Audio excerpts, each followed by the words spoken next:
Olá galera do segundo ano, tudo bem? Venho aqui através desse vídeo corrigir as questões que foram propostas nas semanas anteriores. Estas questões se referem a dois conteúdos. Conteúdo chamado de mineração no Brasil colonial e também Inconfidência Mineira. Inclusive, lembro a vocês que eu pedi que fosse feita uma leitura do conteúdo chamado de Inconfidência Mineira. Espero que todos tenham lido para conseguir se sair bem na resposta dessas questões que eu propus alguns dias atrás. Pois vamos lá, corrigir as questões. A primeira questão que eu passei foi esta, que vocês estão vendo na imagem, da página 70. A questão que se refere ao contexto de Minas Gerais, no período em que estava finalizando praticamente a cultura mineradora. O auge da economia mineradora praticamente estava acabando nesse período e surgindo um contexto de crise muito grande em Minas Gerais. A população descontente cada vez mais com o governo português. Pois vamos lá, página 70, portanto, o texto intitulado de A Derrama em Minas Gerais. Vamos fazer a leitura do texto para depois irmos para as questões. Pois vamos lá. O texto diz o seguinte: a derrama em Minas Gerais, né? Para quem não sabe, a derrama era um dos impostos cobrados pelo governo português. A derrama, ela se espalhou a notícia em Minas Gerais que o governo português voltaria a cobrar o quinto. E essa cobrança não seria pelo ouro encontrado naquele dia, sim por todo o ouro encontrado no decorrer de vários anos. Então, a derrama seria uma cobrança de impostos todos juntos. Os mineradores teriam que pagar esse imposto praticamente tudo de uma vez só. E a população, claro, não aceitou pagar esse imposto, mais esse imposto do governo português. Então a derrama é esse tipo de imposto proposto pelo governo lusitano. Pois vamos lá, ler o texto aqui. Desde 1650, a coroa portuguesa estipulava a cota de 100 arrobas anuais de ouro para enviar à metrópole, suspeitando com razão de que muito ouro estava sendo contrabandeado. Em 1688, a capitania devia à Real Fazenda a impressionante quantia de 538 arrobas de ouro. O risco da derrama produziu um duplo descontentamento. Da população com a possibilidade de ter de arcar com despesas para as quais não tinham recursos suficientes e dos contratadores apavorados com a execução de suas dívidas. Foi motivação da Inconfidência ou Conjuração Mineira? Aí vamos aqui à questão número 1. Né? A questão número 1 diz o seguinte: discuta com um grupo de colegas, pode-se considerar a Inconfidência Mineira um movimento provocado por ideias revolucionárias ou um episódio em que algumas pessoas, pressionadas pelas dívidas com o Tesouro Metropolitano, viram a possibilidade de se livrar das cobranças? Essa resposta aí deve ser constituída levando em consideração dois aspectos. Tanto havia uma ideologia por trás desses revoltosos, como também havia interesses pessoais. É bom ressaltar que em Minas Gerais havia ali um descontentamento muito grande da classe média, da classe mineradora, e não era a classe pobre. Não é bom ressaltar isso, que esse movimento da Inconfidência Mineira é um movimento que parte da classe rica. E essa classe rica, descontente com o pagamento de imposto cada vez mais alto, eles vão procurar organizar esse movimento contra o governo português. Então, um dos primeiros motivos dessa Inconfidência Mineira, portanto, foi o descontentamento dessa classe rica com a cobrança de impostos, principalmente a derrama. Mas também a gente deve entender essa Inconfidência Mineira como uma certa ligação com o que acontecia fora do Brasil. Para que vocês entendam o contexto internacional, o contexto do que estava acontecendo fora do Brasil, eu lembro a vocês da independência dos Estados Unidos que estava acontecendo nesse período e também a Revolução Francesa. Então esses dois movimentos acabaram influenciando aqui no Brasil. Ou seja, lá fora, esses movimentos lutavam por independência, para acabar com exploração dos reis, exploração do absolutismo ou domínio sobre determinada colônia. Esses movimentos eram todos para acabar com essas tradições que já existiam há muito tempo. E aqui no Brasil se repetiu. A Inconfidência Mineira queria fazer o mesmo, ou seja, fazer com que Minas Gerais se tornasse independente de Portugal. Viu? Então, essa questão número 1, ela deve ser respondida das duas formas. Tanto havia um interesse pessoal desses mineradores em se livrar de dívidas, em não pagar impostos, como também havia uma inspiração ideológica vinda de fora. Então, vocês devem colocar nessa questão esses dois aspectos, né? Duas motivações claras para que acontecesse essa Inconfidência Mineira. Tá ok? Pois vamos lá para a próxima questão agora. Questão número 2. Pesquisem o dicionário as palavras inconfidência e conjuração, ambas aplicadas por historiadores ao movimento de Minas Gerais, de 1689. Na verdade, elas representam a visão de quem está analisando o episódio. Sendo assim, defina sob qual perspectiva na metrópole dos colonos o Brasil se emprega um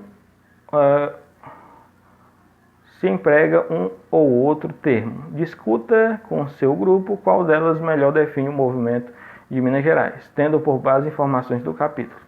Então a questão pede que vocês pesquisem as duas palavras, inconfidência e conjuração. O que significa essas duas palavras? Então, inconfidência, no caso, é uma espécie de infidelidade, uma espécie de traição, né? Inconfidência é uma pessoa que comete uma espécie de traição. Quem estava cometendo essa traição? A população de Minas Gerais, encabeçadas por esses ricos mineradores, que não estavam mais suportando o governo português. Então, eles armaram ali uma espécie de traição, infidelidade aos portugueses. Então, esse termo foi bastante utilizado. E também o termo conjuração, que é uma espécie de encontros secretos, né? Como se fosse algo ali feito na surdina, escondido. Então são duas palavras que são bastante utilizadas para descrever esse fato que aconteceu em Minas Gerais, e as duas são aceitáveis. Então eu espero que vocês tenham pesquisado e tenham chegado à conclusão que esses termos, os dois podem ser utilizados tranquilamente. Eu não vou aqui escolher um ou outro, né? No contexto da época, as duas eram utilizadas. Inconfidência pela questão da infidelidade do povo de Minas Gerais ao governo português, e também conjuração pela questão da traição, de algo feito escondido ali. Tá ok? Então, comentar da questão 1 e 2, da página 70. Vamos agora para a questão da página... Qual é a próxima página? Deixa eu ver aqui. A questão da página 72, é isso? Pois vamos lá. Essa questão que vocês estão vendo aí, da imagem, né? Praticamente é para observar essa imagem e traduzi-la e escrever o que ela significa. Pois vamos lá aqui a questão do pontinho, a famosa questão do pontinho, não é isso? Para nós conseguirmos aqui decifrá-la. Pois vamos lá. Observa a imagem acima de uma tropa de mula conduzindo carregamento no início do século XIX, na capital de Minas Gerais, período em que o ouro já não era mais facilmente encontrado. Agora responda.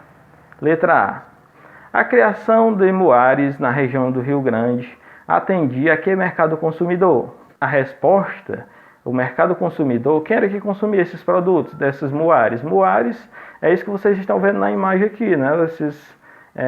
Essas mulas que levavam mercadoria de uma região a outra, que eles ficaram conhecidos depois como os tropeiros, famosos tropeiros. E aí, essas mulas estão levando mercadoria para onde?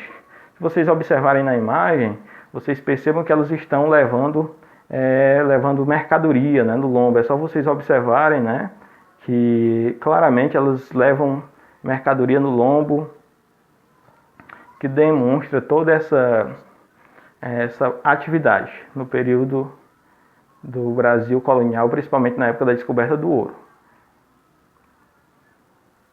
Pois vamos lá aqui dar sequência a essa letra A. Então, o mercado consumidor que elas atendiam, galera, era o mercado consumidor do ouro, né? Praticamente a região mineradora.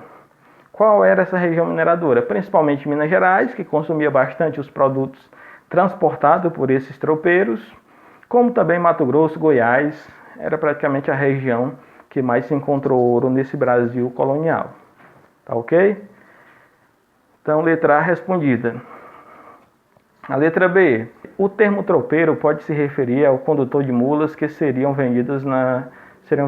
No sul eram chamados de condutores de tropas ou peões de conduta. Ao negociante de mulas, ao dono das tropas de mulas que transportavam mercadorias, ao condutor de tropas, não necessariamente o proprietário, carregada de mercadoria. Com base nessas informações, que tipo de tropa era essa? Que personagens podem ser identificados na imagem? Claro que o tipo de tropa eram os famosos tropeiros, né? Tropeiros que viviam de negócios, de comércio, levando a mercadoria de uma região a outra do Brasil, principalmente na época da descoberta do ouro, viu? E vocês podem identificar quais personagens nessa imagem, quais os personagens que são mais típicos. Vamos aqui para a imagem, né, para que vocês consigam entender melhor.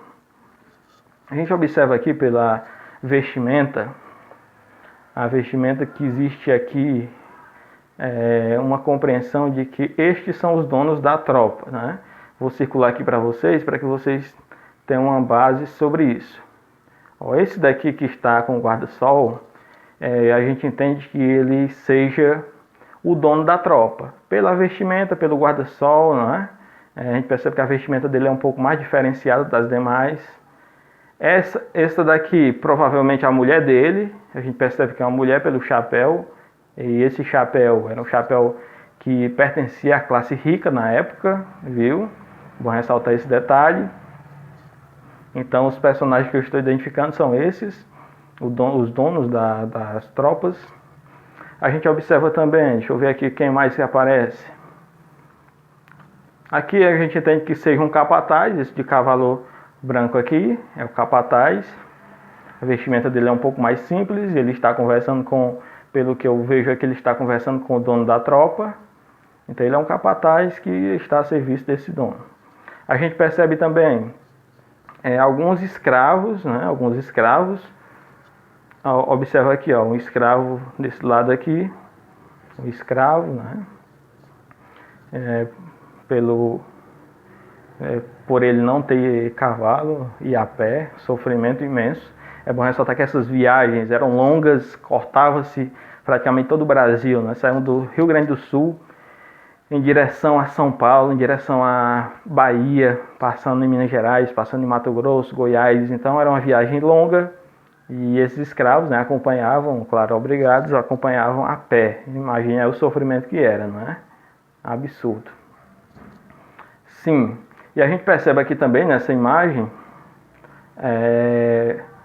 uma mula que... É uma mula?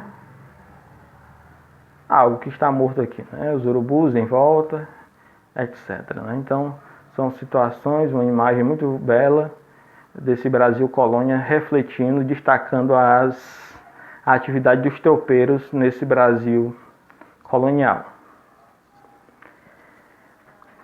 E a letra C? Vamos à letra C agora. A viagem era demorada, obrigando a tropa a passar várias noites acampada. Faça uma pesquisa e descubra que alimentos eram consumidos pelos animais e pessoas das tropas. Um deles é famoso, até hoje faz parte da comida típica mineira. Você sabe dizer qual é? Essa comida típica que até hoje é comum lá em Minas Gerais é o famoso feijão tropeiro, viu? Feijão tropeiro, que é a comida típica, uma tradição que até hoje está presente na cultura de Minas Gerais. Além disso, eles se alimentavam de carne seca, né? Levavam no lombo das burras farinha e também bastante açúcar. Então, praticamente a base alimentar deles era mandioca, feijão tropeiro, né? E carne seca. Praticamente era a base alimentar desses viajantes, desses tropeiros. Pronto, então essa questão está respondida, espero que todos tenham entendido. Continuando aqui, a partir da página 73 agora, as questões da página 73, nós temos aqui a questão número 1, no qual diz o seguinte: em que aspectos a sociedade que se formou em Minas Gerais se diferenciava daquelas que surgiram na América Portuguesa anteriormente? Qual a grande mudança dessa sociedade que se organizou a partir da descoberta do ouro e do que já existia no Brasil? Antes, o que existia no Brasil, galera, eram pequenas vilas, pequenas comunidades que não passavam de 3 mil habitantes, no máximo, né? Então eram pequenos povoados bem simples, e isso mudou bastante com a descoberta do ouro. Com a descoberta que havia metais preciosos em Minas Gerais, houve uma grande urbanização. A região de Minas Gerais ela passou a receber um grande número de pessoas. E quando se tem muitas pessoas vivendo num local só, gera vários pontos, vários aspectos importantes. Como, por exemplo, o aumento do comércio. No aumento do comércio, essas pessoas precisavam de alimentos, precisavam de roupas, e tudo isso gerou várias mudanças na forma de se viver. Então, assim, o principal aspecto que eu aponto é a questão da urbanização, que aumentou bastante. Além disso, o governo português teve que controlar mais alguns crimes que passaram a acontecer, né? Tudo isso devido ao grande número de pessoas reunidas no mesmo local, não é? Então é praticamente isso. A questão número 5 que eu passei também, não foi isso? Questão número 5 vocês observam na imagem. A questão número 5 diz o seguinte: a exploração do ouro foi responsável por várias mudanças no Brasil no século XVIII, inclusive em Portugal. Explica alguma delas. Quais foram as mudanças que o Brasil passou, que o Brasil viveu a partir dessa descoberta do ouro? Eu destaquei nas aulas que estão disponíveis no YouTube, eu destaquei que essa mineração no Brasil ela provocou várias mudanças, entre as quais eu posso destacar o aumento do território brasileiro. Havia antes uma espécie de limite, que era o Tratado de Tordesilhas, que impedia que o Brasil dominasse todo esse território que hoje é do Brasil. E com a descoberta do ouro, a atividade dos bandeirantes, a atividade dos mineradores, passaram a ocupar regiões mais a oeste, né? E essa região que antes pertencia à Espanha passou a ser do Brasil. Então o aumento do território foi uma mudança importante. A interiorização da colônia, né? O que é a interiorização da colônia? Antes o Brasil vivia mais na praia. Antes a colonização portuguesa era mais na praia. Se vocês observar os mapas lá no século XVI e XVII, percebe que a maioria das vilas que se formavam eram ali próximo do litoral. Com a descoberta do ouro, por ter sido uma região que é interior, uma região que não é praia, essa população passa a se locomover mais em direção ao interior. Então é outra mudança importante. A mudança da capital do Brasil, outro fato marcante, não é? Antes era Salvador e a partir de 1763 passou a ser o Rio de Janeiro. Outra mudança importante também que aconteceu. O aumento do comércio interno passou a urbanização, que eu já falei na questão anterior. Então são mudanças bastante importantes que aconteceram, que vocês podem colocar aí nessa questão número 5. A questão número 6 diz o seguinte: relacione as imagens abaixo ao sistema de tributação montado na região das Minas. O sistema de tributação, para quem não sabe, são as cobranças de impostos, né? O governo português, vocês acompanharam nas aulas sobre mineração no Brasil colonial, que havia uma cobrança de impostos muito grande pelo governo português. Principalmente, vocês podem lembrar do quinto, captação, derrama, que eram os impostos que eram cobrados pelo governo português. E essa população, até eu expliquei para você que a população muitas vezes se revoltava, não pagava imposto, utilizava de estratégias para sonegar o imposto, como por exemplo utilizando as imagens de Santo do Pau Oco, né? Vocês devem lembrar que eles passavam com as imagens de santo para disfarçar, para dar a entender que eram religiosos que iam para uma missa, para uma novena, e na realidade eles iam carregando ouro ali dentro das imagens de santo, que eram ocas, né?